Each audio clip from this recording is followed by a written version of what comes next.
มีกล่องของขวัญให้1 กล่องกล่องเนี้ยมันเป็นกล่องที่ความเจ็บปวดมอบให้เรากับระหว่างทางที่เราเติบโตมาของขวัญกล่องนั้น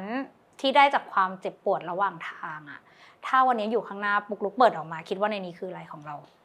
หนูว่าก็คือจริงๆก็เขย่ารวมประสบการณ์ในอดีตได้เลยอ่ะมันคือระหว่างทางอ่ะมันคือนักสู้มันจะมีแผลอ่ะมามันก็เป็นแบบไอเราสู้ยิ่งเราไอที่บอกว่าไม่ยอมล้มนั่นแหละก็คือล้มลุกมาแบบผิดแต่ลุกอ่ะแต่ลุกเสร็จผิดอีกแหละล้มต่ออะไรอย่างเงี้ยคือไอระหว่างทางที่กระเสือกกระสนดิ้นรนนั่นแหละคือความเจ็บปวดที่พอได้เรียนรู้แล้วก็ขอบคุณอ่ะมันเป็นของขวัญจริงๆสำหรับเราเพราะหนูรู้สึกว่าหนูว่าโตมาได้จากการที่ล้มลุกคลุกคลานด้วยความตั้งใจที่จะมีชีวิตต่อไปอย่างมีคุณภาพอะ